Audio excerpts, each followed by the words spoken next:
مثال کے طور پر جو علماء ہیں، دانشور ہیں، سوسائٹی کے رہبر رہنما ہیں، وہ تو آئیڈیل جو سچویشن ہے اس کی تعلیم بھی دیں گے، تربیت بھی دیں گے، اور اس کے فروغ کی بات بھی کریں گے۔ جو پریکٹیکل لوگ ہیں وہ حالات کی رعایت سے جتنا ان پر عمل درآمد ممکن ہوگا اس کو کریں گے، لیکن استحکام تو پھر بھی پیدا نہیں ہوگا، اس لیے کہ آپ نے ایک ماڈل بنا لیا سوسائٹی میں، اس ماڈل پر تنقید کرنے والے لوگ بھی موجود ہیں، اور اس ماڈل سے ہٹ کر ایک آئیڈیل ماڈل پیش کرنے والے لوگ بھی موجود ہیں، تو نیریٹو تو اپنی جگہ پر رہے گا، تو پھر استحکام کیسے پیدا ہوگا؟ دیکھیے، نیریٹو سے کبھی عدم استحکام نہیں پیدا ہوتا۔ اچھا، عدم استحکام اس وقت ہوتا ہے جب آپ اختلال اور انتشار کو اپنا لا عمل بنا لیتے ہیں۔ اگر کسی سوسائٹی کے اندر مختلف چیزوں پر بحث ہو رہی ہے، لوگ شائستگی سے استدلال کر رہے ہیں، وہ ایک صحیح بات کی طرف توجہ دلا رہے ہیں، وہ کوئی گالم گلوچ کا طریقہ اختیار نہیں کرتے، وہ دشنام کو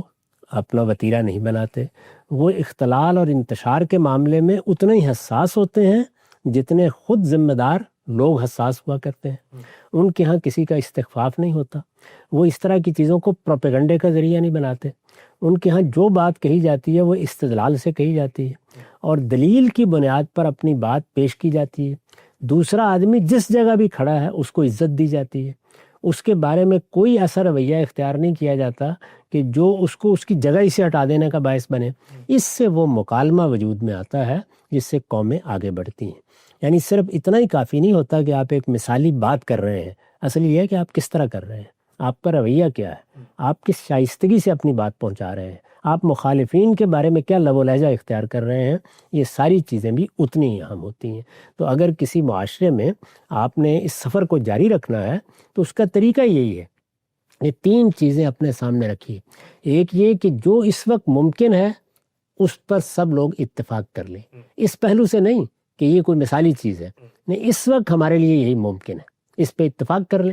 دوسرا یہ ہے کہ اس پر نقد، تبصرہ، اس کو آگے بڑھانے کا عمل یہ ہر حال میں مکالمے کے انداز میں ہوگا، شائستگی کے ساتھ ہوگا، اس میں کوئی انتشار، کوئی اختلال کبھی پیدا کرنے کی کوشش نہیں کی جائے گی۔ اور تیسرے یہ کہ جب تک آپ کو کامیابی نہیں ہوتی آپ کوئی ایسا طریقہ بھی اختیار نہیں کریں گے جو عدم استحکام پیدا کرنے کا ذریعہ بن جائے۔ اگر یہ چیزیں ملحوظ رہیں تو پھر کوئی خرابی پیدا نہیں ہوتی۔ خرابی اصل میں رویوں سے پیدا ہوتی ہے، وہ اس سے نہیں پیدا ہوتی کہ مجھے آپ سے اختلاف ہے، آپ کو مجھ سے اختلاف ہے۔